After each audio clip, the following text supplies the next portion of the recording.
होली का क्रम 13 तारीख को शायद होली जलेगी, 14 तारीख को गुरंडी रहती है, होली खिलाती है। मेरा निवेदन है, होली का त्योहार आ रहा है, उस फागुन के त्योहार में मेरा देवादिदेव महादेव माता पार्वती के साथ होली खेलता है, मेरा कृष्ण कन्हैया राधा रानी के साथ होली खेलता है। आप भी अपने इष्ट मित्रों के साथ होली खेलिए और दिल से खेलिए। तो कभी मौका लगे तो एक बार महादेव की होली खेलने के लिए आप सीहोर, कभी मौका लगे, तुम ब्रज की होली तो बहुत खेले होगे, एक बार महादेव की होली खेलने सीहोर आओ। हमारा कुबेरेश्वर बाबा भी होली खेलता है, ऐसा रंग में रंगता है कि वो फिर रंग कभी छूटता ही नहीं। एक ही दिन करते हैं वहां, बस एक तो कभी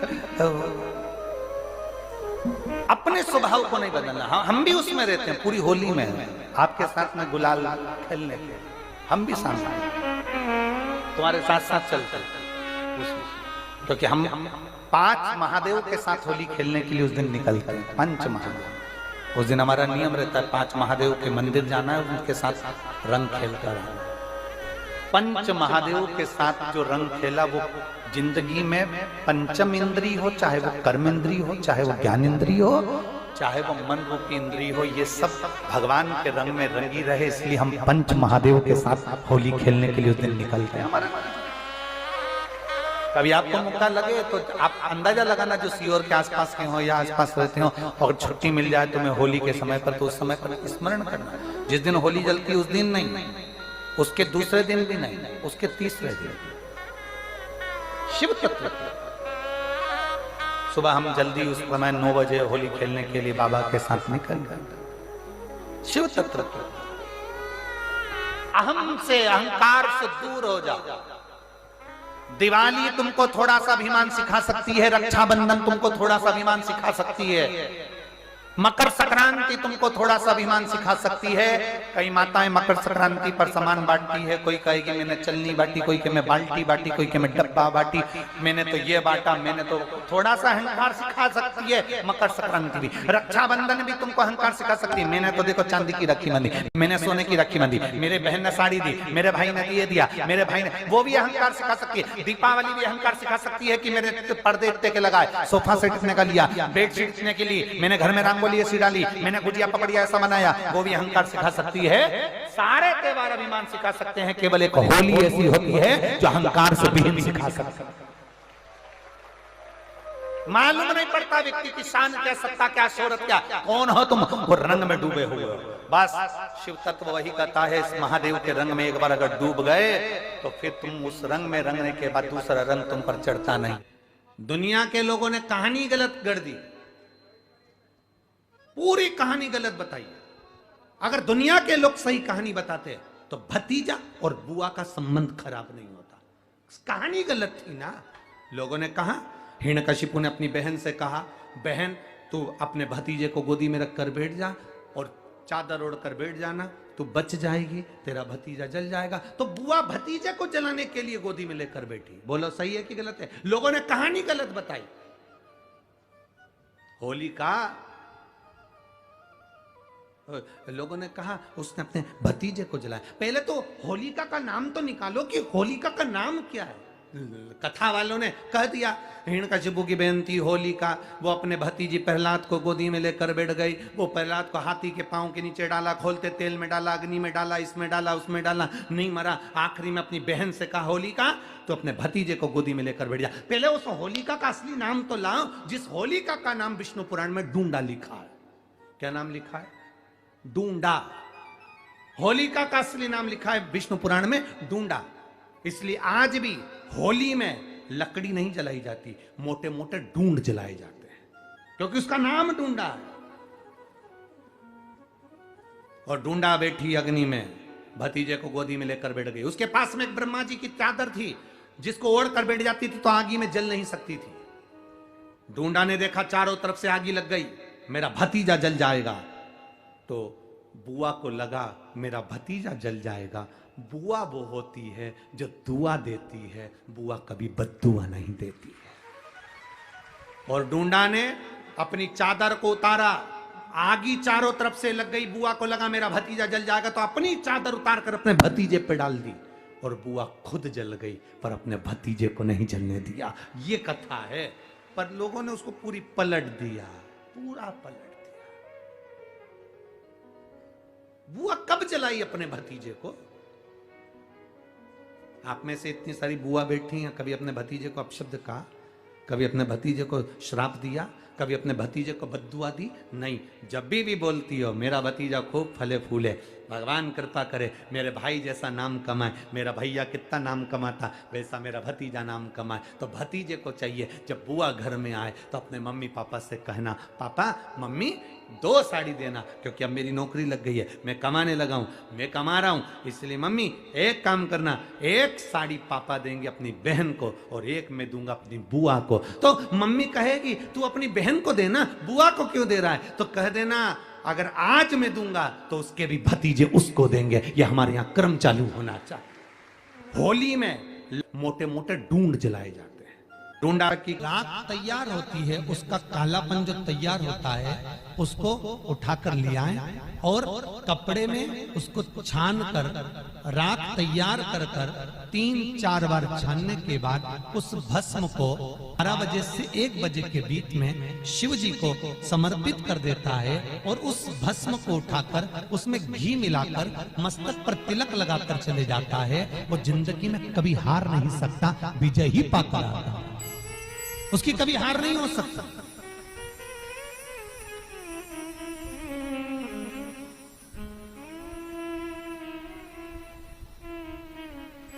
वो कभी हार नहीं सकता।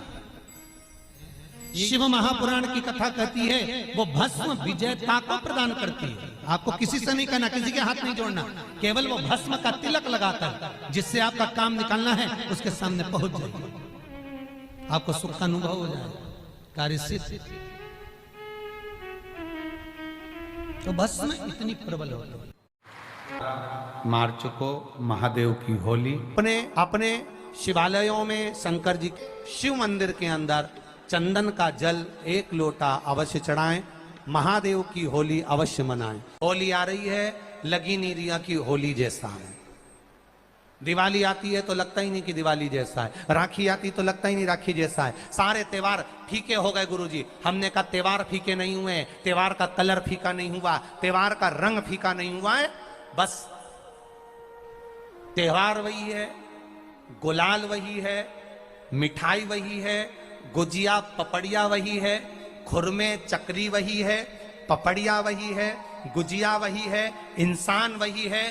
बस बाजार में से जो रौनक समाप्त नहीं हुई है, रौनक आपके भीतर की समाप्त हो गई। आपके भीतर इतनी ईर्ष्या भराती गई, इतनी ईर्ष्या भराती गई, इतनी ईर्ष्या भराती गई कि वो ईर्ष्या के कारण, उस अहंकार के कारण, उस अहम के कारण तुम एक दूसरे से मिलना पसंद नहीं कर पाते। पहले के लोग कहते थे हमारे यहाँ जब होली होती थी इतने लोग आते थे, मिलने जाते थे, गुलाल लेकर जाते थे। आजकल तो कोई दिखता नहीं है। कारण केवल इतना सा है, तुम्हारा अहंकार, तुम्हारा ईगो, तुम्हारा अभिमान तुम्हें अपने घर से बाहर नहीं निकालता। तुम घर से बाहर नहीं निकलते अपने अहंकार के कारण, अपनी काया के कारण, अपनी अभिमतता के कारण। आप दूसरे से मिलना पसंद नहीं करते। जरा सा कोई ने कलर लगाया तुम्हें क्रोध आ गया, जरा सा किसी ने गुलाल लगाया तुम्हें गुस्सा आ गया, जरा सा कोई आया भाभी जी भैया जी करके गुलाल लगा गया, तुम न न न न न न न न न न कहां जाओ। इतने वीआईपी हो गए, इतने वीआईपी हो गए, इतने वीआईपी हो गए कि अपने त्योहारों से भी दूर हो गए। मेरा निवेदन है, होली का त्योहार आ रहा है, उस फागुन के त्योहार में मेरा देवाधिदेव महादेव माता पार्वती के साथ होली खेलता है, मेरा कृष्ण कन्हैया राधा रानी के साथ होली खेलता है। आप भी अपने इष्ट मित्रों के साथ होली खेलिए और दिल से खेलिए। अरे सीहोर जिले में एक होली होती थी, उस होली का नाम हमने पिछली बार बदल दिया था। कौन सी होली कर दी थी? महादेव की होली। पिछली बार हमारे सीहोर जिले में हमेशा होती आई थी वो होली, थोड़ा उसका नाम हमने चेंज कर दिया था तो उसको महादेव की होली कर दिया था। मेरे सीहोर जिले के रहने वाले सभी रहवासियों से, जिले भर के निवासियों से निवेदन करना चाहूंगा, वो पुरानी होली को बंद कर महादेव की होली नाम दिया गया है।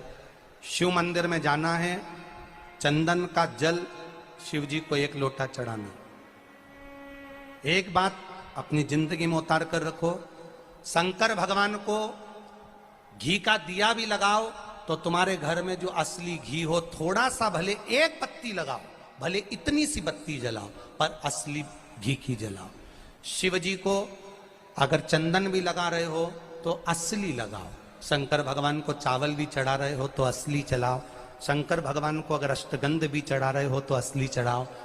केमिकल का कोई चीज मेरे महादेव को मत चढ़ाओ जिससे भगवान शिव की मूर्ति नष्ट हो। ऐसी कोई चीज मेरे महादेव को ना चढ़ाओ। अगर शंकर भगवान के साथ आप होली खेल रहे हो तो चंदन का पानी शंकर भगवान को चढ़ाइए, अष्टगंध का जल भगवान शिव को चढ़ाइए। तो करो तैयारी, आ रहा है त्रिपुंडधारी महादेव की होली। बड़े आनंद के साथ मेरा निवेदन, अपने शिवालयों में, शंकर जी के मंदिरों में, सीहोर जिले के प्रत्येक शिव मंदिर के अंदर चंदन का जल 1 लोटा अवश्य चढ़ाएं, महादेव की होली अवश्य मनाएं। और भाव के साथ 5 मंदिर हम भी जाएंगे, कोई जुलूस नहीं, कोई क्रम नहीं, बस बाबा को आराम से जल चढ़ाना ही एक नियम है और बाबा को जल चढ़ाएंगे। आप सब बड़े आनंद के साथ महादेव की होली का स्मरण करिए। महादेव की होली के दिन और बेलपत्री की जड़ के नीचे जाकर प्रयास करा करो कि लाल चंदन का जल, लाल चंदन को घिसकर कलश में उस चंदन को डालकर जल भरकर उसको बेलपत्री की जड़ के नीचे सींचन करने का प्रयास करा करो। है कि धीरे धीरे कर कर वो दुख समाप्त होगा, वो दुख कटेगा ही। एक बहुत ध्यान देने वाली बात है कि अगर मान लो कि कहीं पैसा अटक गया है, नहीं आ रहा है, बहुत अथक प्रयास कर लिया, चंदन का जो जल होता है ये व्यक्ति के जीवन में जो धन कहीं रुक गया, अटक गया, नहीं दे रहा, बेलपत्री के वृक्ष के नीचे, जड़ के नीचे सींचन करने से वो प्राप्त होता है। अथर्ववेद में वर्णन किया गया कि पीपल के वृक्ष की जो जड़ होती है, बेलपत्री के वृक्ष की जो जड़ होती है और आंवले के वृक्ष की जो जड़ होती है, इसके नीचे स्वर्ग का निवास होता है। किसका निवास है? स्वर्ग का निवास। जहां पर ये वृक्ष होता है और उस वृक्ष के नीचे बैठकर हम जब किस जल का सींचन कर रहे हैं, जैसे अभी आपको कहा था कि जल में अगर लाल चंदन मिला हो और आप बेलपत्री के जड़ में सींचन कर रहे हैं तो लक्ष्मी की आवक बढ़ेगी। कहीं पैसा अपना अटक गया, नहीं आ रहा, आएगा। पीपल की जड़ में इत्र का जल, पीपल की जो जड़ होती है उसमें इत्र का पानी, थोड़ा सा जल, उसमें थोड़ा सा इत्र का भाग हो महाराज, और आप भगवान पीपल देव, पीपलेश्वर महादेव का स्मरण कर कर पीपल की जड़ में अगर जल चढ़ा रहे हैं और मान लो शरीर में कोई कष्ट हो गया है, शरीर में कोई रोग हो गया है, कोई मालूम पड़े ये हाथ 4 दिन से दुख रहा है या 4 दिन से ये नस दब गई है या ये कमर दब रही है, तो आप 2-4 दिन कर देखो। कलश के अंदर जल, जल में इत्र का थोड़ा सा भाग, पीपल की जड़ के नीचे आप उसका सींचन करिए पीपलेश्वर महादेव के नाम से। उस जल को थोड़ा सा भाग लेकर आ जाओ उसी में से जो चढ़ाया है, और उस स्थान पर जहां कष्ट है उसको लगाना प्रारंभ करिए। 2 दिन 3 दिन कर देखो। प्रैक्टिकल करने में क्या जाता है? सीवर वाला महाराज झूठ बोल रहा हो तो कभी कभी अगर ऐसा लगे जीवन में कि दुख बहुत ज्यादा आ गया है, बहुत तकलीफ आ गई है, तो लाल चंदन को घिसकर उस लाल चंदन का लेपन भगवान शंकर पर कर कर फिर पानी चढ़ाओ। अगर कोई संकट भारी है और निकट रहा, जैसे किसी नारी का गर्भ नहीं ठहर रहा, 15 साल हो गए, 20 साल हो गए, 25 साल, जैसे इसने लिखा एक माता ने कि 18 साल की बेटी हो गई थी पर संतान में पुत्र नहीं, तो उसने भाव से कथा सुनी। ऐसे आपके भीतर अगर 20 साल हो गए, 25 साल हो गए, 30 साल हो गए, संतान का सुख ही नहीं है, लाल चंदन का लेपन बाबा भोलेनाथ पर करना प्रारंभ करो। पीठिका पर लाल चंदन का लेपन करना प्रारंभ करो। लाल चंदन से बाबा का श्रृंगार करना प्रारंभ करो। एक बेलपत्री पर लाल चंदन, दोनों पत्ती नीचे वाली, जो नीचे की जो 2 पत्ती होती है, इस पे लाल चंदन, और बीच वाली पत्ती पर पीला चंदन लगाकर बाबा के शिवलिंग को समर्पित करिए। बाबा से प्रार्थना करिए, रोज प्रार्थना करो। परंतु एक बात का स्मरण रहे, 25 साल हो गए, 20 साल हो गए, 30 साल हो गए, संतान नहीं, तो पहले जल से अभिषेक कराना, अभिषेक कराकर उस जल का आचमन करने के बाद हाथ को खासा करना, धोना, उसके बाद में फिर वापिस बाबा का स्नान कराओ, फिर चंदन का लेपन कराओ, फिर 1 लोटा जल चढ़ाकर बाबा का स्नान कराओ। बाबा का बड़ा सुंदर भाव से लाल चंदन से जो अभिषेक करता है, बाबा को लेपन कर कर फिर जल चढ़ समर्पित करता है, निश्चित है उसकी गोदी मेरा देव अधिदेव महादेव जरूर भरता है। ये निश्चितता है। हम तो बेटियों से भी कहते हैं, जिसका विवाह नहीं हो रहा हो, 25 साल, 30 साल, 27 साल, 28 साल, 32 साल, 40 साल हो गए हो, नहीं हो रहा हो बेटा बेटी का विवाह, उसे लाल चंदन का प्रयोग अशोक सुंदरी वाली जगह पर 7 बिंदी लाल चंदन की लगाकर 7 बेलपत्र 7 बिंदी पर रखिए और महाराज अपनी कामना कर कर भगवान से आइए, बाबा देगा, करेगा, 3-4 महीने में विवाह पक्का करेगा। ये लाल चंदन की महत्वता है शिव तत्व। रोग बढ़ गया, बेलपत्री के वृक्ष के नीचे दीप लगाना प्रारंभ करो। बाबा से विनती कर कर घी का दिया लगाइए बेलपत्र वृक्ष के नीचे, बाबा से निवेदन करो, रोग निवारण।